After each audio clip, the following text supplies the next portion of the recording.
بسم اللہ الرحمن الرحیم یاک نعبد و یاک نستعین۔ السلام علیکم ورحمۃ اللہ وبرکاتہ۔ پاکستان اور دنیا بھر میں ہونے والی نئی ڈیولپمنٹس اور تازہ ترین خبروں پر اپنے تجزیے کے ساتھ میں آپ کا اپنا طارق خان میرا سلام قبول کیجیے۔ اقوام متحدہ کا کہنا ہے کہ ابنائے ہرمز کی ناکہ بندی کا حق کسی کو حاصل نہیں۔ اقوام متحدہ کے سیکرٹری جنرل نے یہ کہا ہے امریکی صدر ڈونلڈ ٹرمپ کی ناکہ بندی ابنائے ہرمز کی ناکہ بندی کے بعد۔ اسرائیل سے خبر ہے کہ حزب اللہ نے اسرائیل اور لبنانی حکومت کے درمیان ہونے والے مذاکرات کو مسترد کیا ہے۔ ایک اور بڑی خبر یہ ہے اور وہ خبر ڈونلڈ ٹرمپ کی ہے۔ ڈونلڈ ٹرمپ کا مذہب دن میں 6 بار بدلتا ہے۔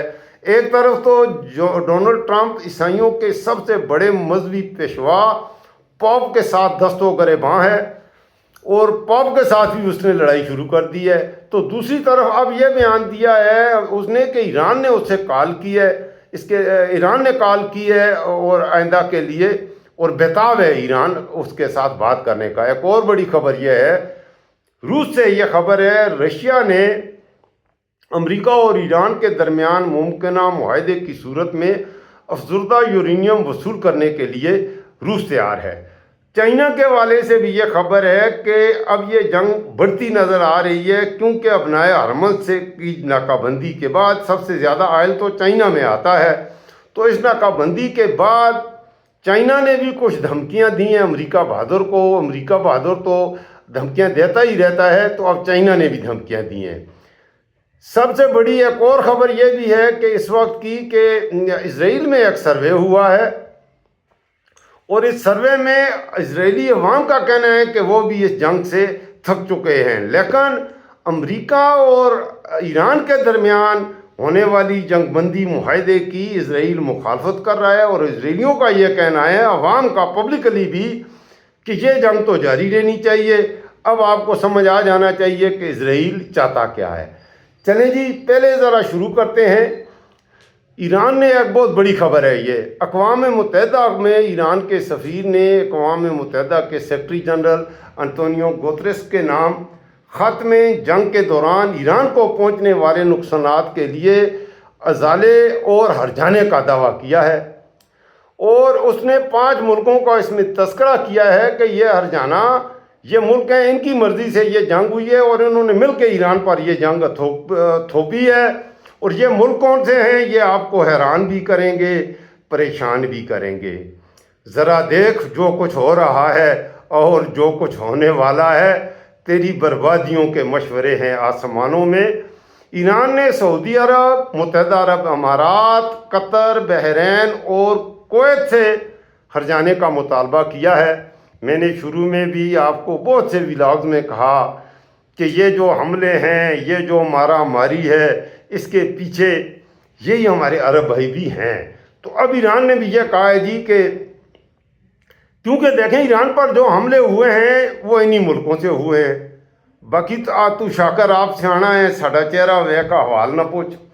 اچھا، جن دوستوں نے ابھی تک چینل کو سبسکرائب نہیں کیا، آگے بڑھنے سے پہلے میں انہیں کہوں گا ابھی چینل کو سبسکرائب کر دیں اور بیل آئیکن بھی پریس کر دیں تاکہ آپ میرے آنے والے ولاگز کے نوٹیفیکیشن موصول کرتے رہیں۔ یہ آپ کا چینل ہے، میں آپ کی آواز بنتا ہوں۔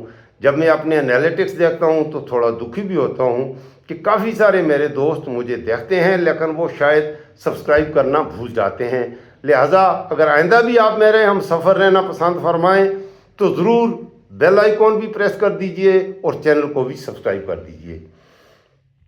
اچھا، اسرائیلی فوج نے لبنان پر کچھ اور حملے کیے ہیں اور اس میں کچھ جانی نقصان کی بھی اطلاعات ہیں، ابھی یہ مصدقہ تو نہیں ہے لیکن کتنے اس سے پہلے بہرحال 700 سے زیادہ حزب اللہ کے لوگ لبنان میں شہید ہو چکے ہیں۔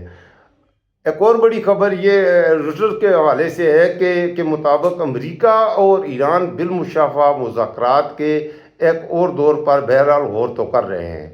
مالیاتی اور کاروباری امور سے متعلق خبریں دینے والے امریکی ادارے بلومبرگ نے اپنی ایک رپورٹ میں کہا ہے کہ مذاکرات کا یہ دور 2 ہفتے کی جنگ بندی کی مدت ختم ہونے سے پہلے شروع ہو جانا چاہیے۔ بلومبرگ کے مطابق معاملے سے آگاہ افراد کا بتانا ہے کہ مذاکرات کے دوسرے دور کے لیے اسلام آباد سمیت دیگر مقامات کے انتخابات پر بھی غور کیا جا رہا ہے۔ ایسے میں دلی سے انڈیا سے بھی یہ خبریں ہیں کہ انڈیا میں دیکھیں، پہلی بار انڈیا میں انڈین میڈیا نے، گودی میڈیا نے مودی سرکار کی وہ درگت بنائی ہے کہ اس کی تاریخ نہیں ملتی۔ اسلام آباد میں جب مذاکرات ہو رہے تھے تو انڈیا کا کوئی بھی نجی چینل ہو یا انڈیا کے یوٹیوبر، مودی سرکار کو وہ بیہودہ گالیاں بکی گئیں، اس کی بھی آپ کو مثال نہیں ملتی۔ اور میں نے یہ محسوس کیا ہے کہ وہ لوگ جو مودی کی بہت ہی زیادہ حمایت کرنے والے ہیں، وہ بھی مودی کے خلاف بول اٹھے ہیں، اور انہیں تکلیف یہ تھی انڈیا والوں کو کہ انڈیا تو رقبے کے لحاظ سے، آبادی کے لحاظ سے ایک بڑا ملک ہے۔ مودی نے ہمیشہ یہ کہا ہے کہ ہم پاکستان کو آئسولیٹ کر رہے ہیں، پاکستان دنیا میں اکیلا ہے، ہماری دنیا بڑی عزت کرتی ہے، ہماری دنیا میں بڑی پذیرائی ہے۔ تو انڈین میڈیا یہ کہہ رہا ہے کہ جب یہ مذاکرات پاکستان میں ہو سکتے تھے تو دلی میں کیوں نہیں؟ اگر پاکستان امریکہ ایران جنگ میں مصالحت کار کا کردار ادا کر سکتا تھا تو انڈیا کیوں نہیں؟ یہاں ایک سوال اور جو کہ انڈیا میں مسلمان بھی اٹھا رہے ہیں اور ایون کہ ہندو میں بھی اٹھا رہے ہیں۔ دیکھیے، انڈیا کی پالیسی اسرائیل کے حوالے سے آلموسٹ ہمیشہ وہی رہی ہے جو پاکستان کی رہی ہے۔ گاندھی جی سے لے کر، دیکھیں جی، گاندھی جی سے لے کر، نہرو جی سے لے کر، لال بہادر شاستری جی سے لے کر، اندرا گاندھی سے لے کر آگے آپ جو بھی انڈیا کے پرائم منسٹر آئے ہیں، ڈاکٹر منموہن سنگھ ہوں یا اٹل بہاری واجپئی، تمام ادوار میں ہمیشہ انڈیا نے فلسطین کی حمایت کی ہے اور اسرائیل کو اپوز کیا ہے۔ جب سے نریندر مودی آیا ہے اس نے اسرائیل کی حمایت شروع کر دی ہے اور پی ایل او کو اپوز کرنا شروع کیا ہے۔ اس سے بڑی بات یہ ہوئی ہے کہ یہ جنگ جب شروع ہو رہی تھی، حملے ہونے لگے تھے، ایک دن پہلے نریندر مودی اسرائیل گیا، اسرائیل کے پارلیمنٹ سے خطاب کیا۔ اسرائیل والے اپنے پارلیمنٹ سے کسی کو خطاب نہیں کرنے دیتے، اور خطاب کیا کیا؟ اس نے کہا کہ انڈیا اور اسرائیل تو ایک ہیں، اور انڈیا کے ساتھ اس نے جس یکجہتی اس کے بعد ظاہر ہے جب اسرائیل کے ساتھ انڈیا اتنی ہزاریں یکجہتیاں کرے گا تو اس کے بعد اسلامی دنیا کو غیرت تو آنی چاہیے، لیکن اسلامی دنیا میں جو ٹوٹو حکمران ہیں ان میں غیرت نہیں ہے۔ اگر اسرائیل کی انڈیا حمایت کر رہا ہے تو یو اے ای والے، سعودی عرب، انڈیا کی اکانومی چلتی ہے، انڈیا کی وہ ایکسپورٹ جو ان عرب ملکوں کو ہوتی ہیں، انڈیا کی اکانومی چلتی ہے، وہ ریونیو جو دبئی سے، سعودی عرب، قطر، کویت، عمان سے آتا ہے۔ دیکھیں، انڈیا کے جو بیرونی ممالک سے ریمیٹنسز آتے ہیں، ان 5 ملکوں سے جو وہ تقریباً 60% جو ہے انڈیا کے جو ریمیٹنسز آتے ہیں بیرون ملک میں سے 60% وہ آتے ہیں انہی ملکوں سے۔ تو باقی ان ملکوں میں اگر غیرت ہوگی تو دیکھیں، غیرت ہے بڑی چیز جہان تگ و دو میں پہناتی ہے، کیا کہتے ہیں، فقیر کو بھی تاج سر دارا، تو غیرت بڑی چیز ہے۔ اچھا، بلومبرگ نے اپنی اس رپورٹ میں یہ بھی کہنا ہے کہ یہ بلومبرگ کی میں عرض کر رہا تھا، بلومبرگ نے تہران یونیورسٹی میں ایک ریسرچ فیلو ہیں، ان کا حوالہ دیا ہے۔ اس حوالے سے ان کا پروگرام ہے نیوز آورز، اس کو بتایا ہے کہ امریکہ ایران مذاکرات اسی ہفتے دوبارہ شروع ہو سکتے ہیں۔ تو یہ ہیں مذاکرات کی خبریں۔ تو اب کی بار انڈیا والوں بھی اپنے آپ کو پیش کر رہے ہیں کہ انڈیا کو، دلی کو بھی ثواب اسلام آباد میں جو ثواب دارین پاکستانیوں نے حاصل کیا ہے، اب دلی چاہتا ہے، انڈیا چاہتا ہے کہ انڈیا بھی کچھ ثواب دارین حاصل کر لے۔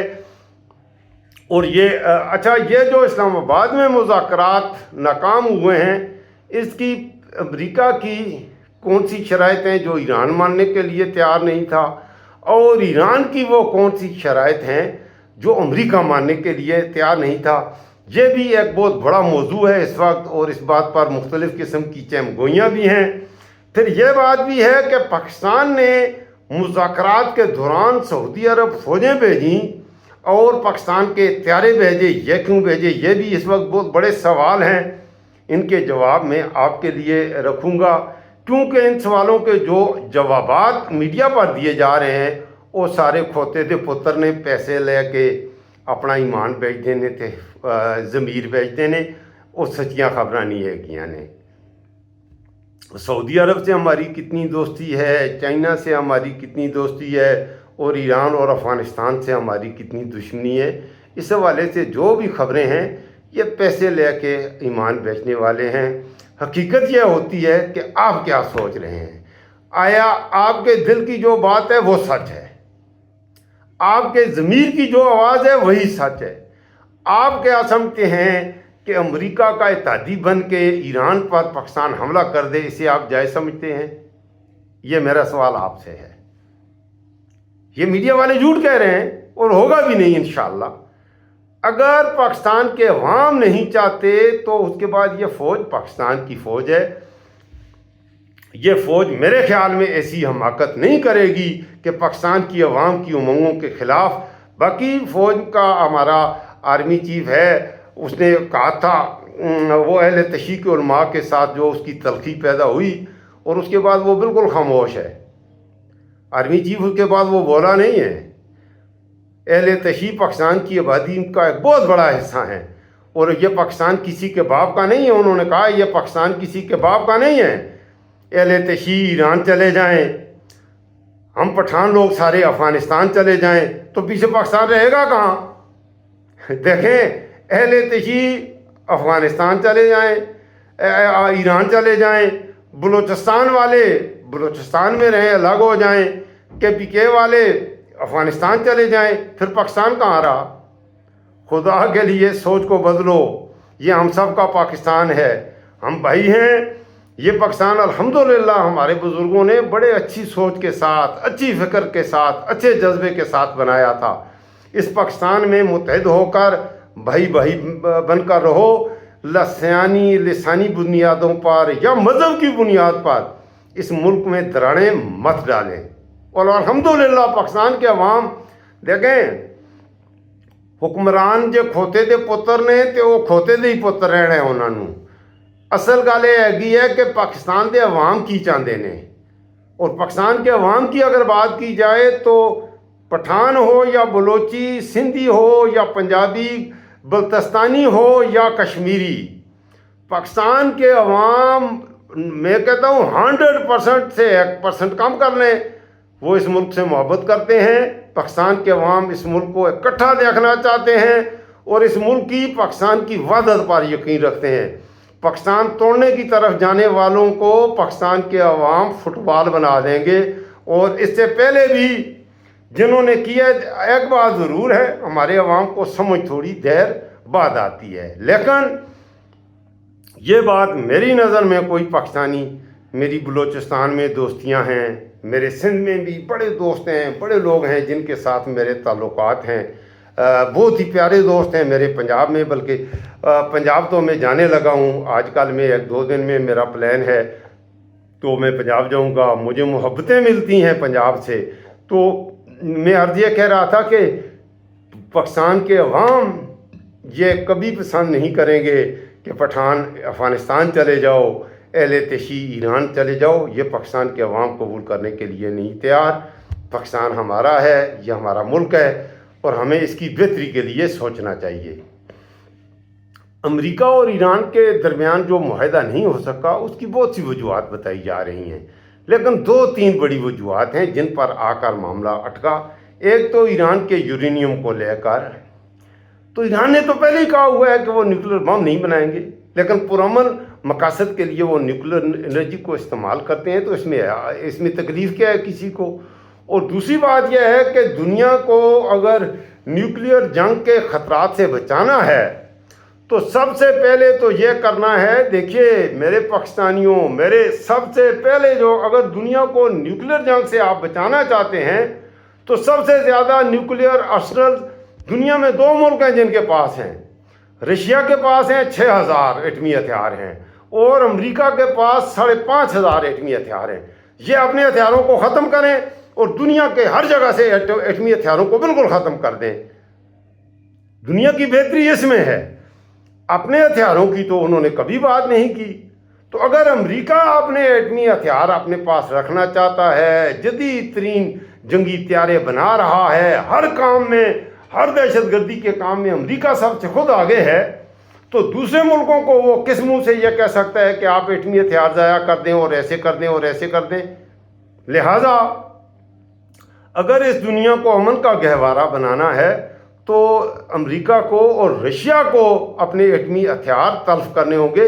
ایٹمی ہتھیار تو باقی دنیا کے پاس ہیں ہی نہیں ہیں. اگر ہیں بھی پاکستان کے پاس 100-200، انڈیا کے پاس 100-200، اسرائیل کے پاس 200 ہی ہوں گے. اسرائیل کے پاس 400-500 ہیں. فرانس کے پاس بھی تقریباً 400-500 ہیں یا 300-400 انگلینڈ کے پاس ہیں. اور اتنے ہی جنوبی کوریا، شمالی کوریا کے پاس 300-400 سے زیادہ نہیں ہے. لیکن امریکہ اور رشیا کے پاس پوری دنیا میں جتنے ایٹمی ہتھیار کسی کے پاس نہیں ہیں جتنے امریکہ اور رشیا کے. تو انہیں خود یہ کرنا چاہیے. تو یہ بھی ایک بڑی خبر تھی. اس وقت میرے خیال میں ٹائم میرا پورا ہونا چاہتا ہے. اگلے ولاگ میں انشاءاللہ تفصیل کے ساتھ ایران کی جوہری سرگرمیوں کے حوالے سے بھی بات کروں گا، اور وہ نکات جن پر اتفاق نہیں ہو رہا ان پر بھی بات کروں گا. اس حوالے سے امریکہ کے وزیر خارجہ مارک روبیو نے بھی اسرائیل اور لبنان کے درمیان مذاکرات میں شرکت کے عندیے دیے ہیں. ان موضوعات پر انشاءاللہ نیکسٹ ولاگ میں بات ہوگی. اپنا خیال رکھیے گا، مجھے رکھیے گا دعاؤں میں یاد. اور آخر میں پھر آپ سے وہی ریکویسٹ، اگر آپ نے ابھی تک اس چینل کو سبسکرائب نہیں کیا تو ضرور چینل کو سبسکرائب کر دیں، اور میرے آنے والے ولاگز کے نوٹیفیکیشن موصول کرنے کے لیے بیل آئیکن بھی پریس کر دیں. اللہ حافظ.